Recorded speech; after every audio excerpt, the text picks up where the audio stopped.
just 30 years old, Whitney Wolfe is known as a dating queen. Her business Bumble is worth $1 billion. The American first created the Bumble dating app so that women can make the first move. They have to write the man, and this within 24 hours. With over 22 million users, Bumble is the second largest dating platform in the world. Forbes magazine recognized Whitney as one of the 30 most influential business people under 30 in the world. Before this, Whitney was a co-founder for the dating app TINDER. After her relationship with one of the other founders wasn't working out, Whitney had to leave the company. She sued TINDER due to discrimination and won. $1 million fee was awarded to her. In 2040, she got back into business. Her goal, making online dating more respectful. The idea really came from real life dynamics. It wasn't a reaction to an existing product. I looked around and said, what is broken with dating? What is broken with connecting? And originally I wanted to start a female-only social network where young women could only send one another compliments. And when my business partner encouraged me to take that into the dating space, I sat and really reflected on what did I feel was broken in dating. And I really came up with the core of what I felt was the issue, and that was the fact that women could never make the first move. They had to wait for men. They had to always sit on the sidelines and wait for the man to initiate conversation. And if the woman did do it, she was perceived as too forward or crazy, or it was breaking all these rules of society. So I sat and said, wait a second, what if we reverse engineer this? What if we build a platform where when two people match, only women can say hello, only women can initiate conversation? And so if you thought about that in the real world, imagine a bar or a gathering where only women could initiate conversation with men. It would be a really interesting shift. And so that was the beginning of all of this. And the goal for Bumble from day one was always to build a business really strongly rooted in good values. So we are firm believers that everything we do should be rooted in empowerment, equality, kindness, and online accountability. So we're really trying to reverse engineer the internet, essentially, to help reduce misogyny moving forward. Yeah, so the first steps were, we really had the concept. So finally we understood the product, how it would work in theory. And then it became all about execution. So nothing great ever starts without an amazing team and a dedicated, passionate team who all feel dedicated to the mission. So we had an exceptional team of these two amazing designers. They really built out the wireframes for the business. And we had a great team of early employees to go and launch the product here on college campuses. And we had a great team of engineers that really brought the product to life. So we had this exceptional team that built essentially what you can access now on your phone. Well, there was so many challenges. I think the better question is, what weren't the challenges in the beginning? And that's true with any business. I think that, you know, if you're going to start a business, you have to be excited and you have to be willing to face challenges. Otherwise, you will constantly feel disappointed. You will constantly feel confused and stressed. And I think that that's the beauty of going out on your own and starting a business, is that there are so many hurdles, and that is what creates the journey. You know, ultimately looking back on all the hard times make all the good times so much better. When we started to hear feedback from our users, female and male, saying, I love this. I made the first move, I feel empowered. I went after somebody, I would have never done that in real life. And then when I heard from men saying, wow, that was exceptional. I've never had a woman talk to me first, and it was amazing. I've always wanted that to happen. I can't believe this has never been an option in my life. When you started hearing things like that, paired with the data, with the amazing metrics, our growth was exceptional, and it continues to be very impressive. That was really when we realized we were making a difference and we were tapping into something unique and something powerful. So I think that, you know, there's no situation in the world where everything is perfect. And I think it's really unhealthy for any of our female examples, female leaders, to pretend as if it is, right? It's unrealistic and it's unachievable. And what I want to serve as is honest and transparent. And the truth is that, you know, I go through ups and downs even today with a successful business, and I've gone through a lot of heartache to get where I am today, and that's okay. And my message to young women is, take that heartache, take those bad times, take the things that have absolutely broken your heart, and turn those into positive, and positive reactions and positive responses. And you can take any negative experience, as long as you're still breathing, and you can turn it into a positive. I was just constantly under, very, very aggressive behavior from the internet. And it broke my heart. I felt worthless. I felt that I was all these horrible names that I was being called. I started to feel that that's who I was. And it was a very traumatizing moment. I lost all my self-esteem. I had no desire to socialize. I had really become reclusive. And in that dark time, I realized I need to take control of this, and I'm not going to let this destroy me. And so I really channeled all the things that I hated that were taking place, and I went out and I felt that I would need to build a solution. And that's really what Bumble has been. It's been an attempt at building the solution to the things that really, really broke my heart. So I think that the tech space is still very male dominant. And I'm so excited to see that it's becoming more welcoming to women. I think that we have a long way to go, and I really believe that regardless of the past, it's on us to build the future. And so if there's more female-founded companies, I love when I hear about a woman going out and starting a new tech company. We need more of that. We have to have more positive examples to create ripple effects and to create change. If you think about it, the past decade, all we have had to look up to in the tech space have been male icons. Right?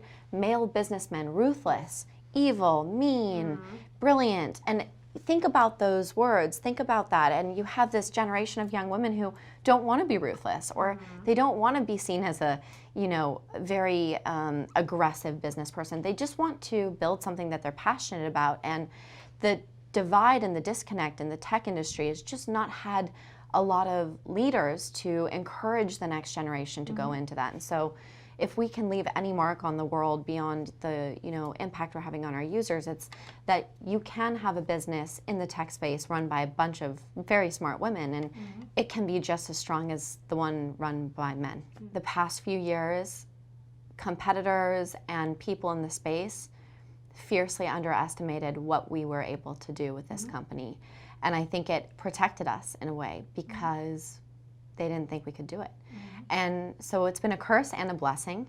And my wish for women is to really feel a sense of gratitude when they are underestimated, because it means that they have the opportunity to really break through without fierce scrutiny or without fierce defense. And I think it's actually a blessing. And my hope is in a few years' time, no one will ever underestimate a woman. But until we get to that place, instead of letting that underestimation hold you back or make you feel down or low, use it as a force, use it as a secret weapon. It was a very surreal moment. We've just been working so hard for over 3.5 years now. And when I say so hard, that means sacrificing vacation, going out for drinks with friends, anything that would be expected of I was 24 when I started Bumble, 25, just barely. So from 25 to now almost 29, I gave up a portion of my 20s to bring this to life. And so it's moments like that where today, I in front of you was opening wedding invitations from Bumble success stories. Those moments make all of those sacrifices feel so worth it. Well, I feel tired every day. I'm tired right now, but that's okay. And I think that you only have one life to live. And if you really believe in what you're doing, I genuinely wake up in the morning thinking to myself, how can I be a part of the solution? How can I help fix the misogynistic world we live in so that the future is brighter, and that my daughter one day, if I'm so lucky to have one, won't experience the things I've experienced in my life. And it's those mantras, those deep rooted passions and dedication that gets you out of bed and keeps you going. And I think that it's very important for people to understand how hard you have to work, how hard you have to work, genuinely. That means harder than you ever thought you could. It means a lot of heartache. You will lose friends along the way. You will gain friends along the way. But there is a lot of emotional turmoil that goes into building a business, and there's been no shortage of that for us. And we're just grateful to be here. Yeah, so the time situation has been hard. It's been a bit of a whirlwind. Even when I was at TINDER, I was working all the time. So it's been, you know, the majority of my 20s have been really, really, really dedicated to work, and everyone's really excited. I think that they're just proud that, you know, I'm doing something that I'm passionate about, and that would be my wish for every woman in the world. It doesn't matter if it's the most profitable business. It doesn't matter if it is something that ends up in magazines or not. If you're passionate and you love what you do, that's all you can expect. That's all you could wish for. Yeah, of course. I'm inspired by so many different women. I mean, I'm so excited to see all of these female-founded businesses just absolutely growing like crazy and doing great things. And I'm inspired by so many different women. I mean, it would take me an hour to list them all to you, but you know, a couple just, two just here in Austin. Tyler Haney is a female founder of a company called Outdoor Voices. I think that's exceptional.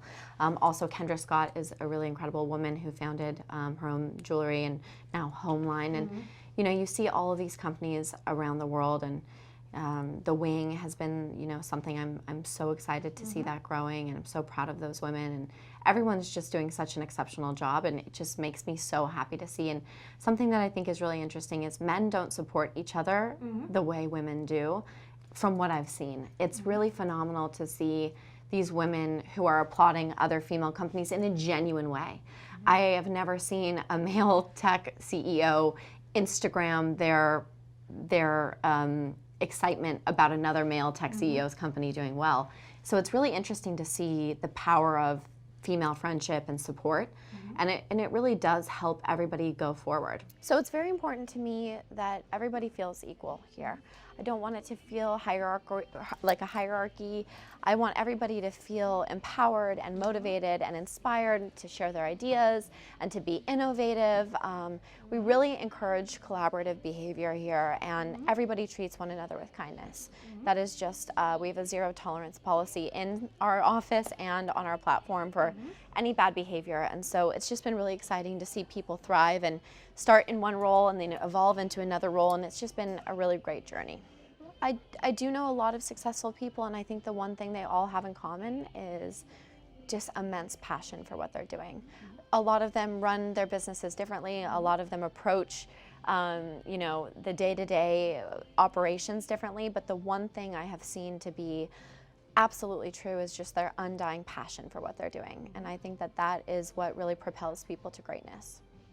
My first hires, a lot of them were people I had known because, you know, when I was starting this, and Caroline can tell you this, but really no one believed in me or the concept of it being a successful business. And so the people that did believe in me were the people that joined me very early on, and Caroline was the first, and then a couple of the employees shortly thereafter were people that I knew very well. So they're really that early launching team. They're, you know, they're part of that core early Bumble, and they're, you know, ingrained into the company in a way that can never be separated. It's just, it's a really magic thing. We've had a lot of attacks against us in very, very dark, malicious ways. And we're a young team of women trying to build a company for women. We're not ruthless business people. And to have that mindset live somewhere else and that try to come and take us down, that's been really hard for us over the years. You know, I was just passionate about anything I tried, and I always wanted to have some form of an impact in this world. I didn't know what that looked like, but I've always loved to create. So being creative and having the desire to create some form of positive change has been with me since I was a young girl. Spending time with my husband and my dog and taking time to myself is something I really have to do with this crazy, you know, the growth, and the team is expanding so rapidly. We'll be at over 200 employees by middle of the year, and that's something that you have to stay grounded and you have to stay on, you know, you can keep your head in the clouds, but your feet have to stay on the ground. Happiness for me is seeing positive impact take place. So watching our team have impact on the users, and watching people find empowered connections, and watching people feel confident, and really helping engineer that makes me really happy. And what annoys me, when people are mean, that annoys me.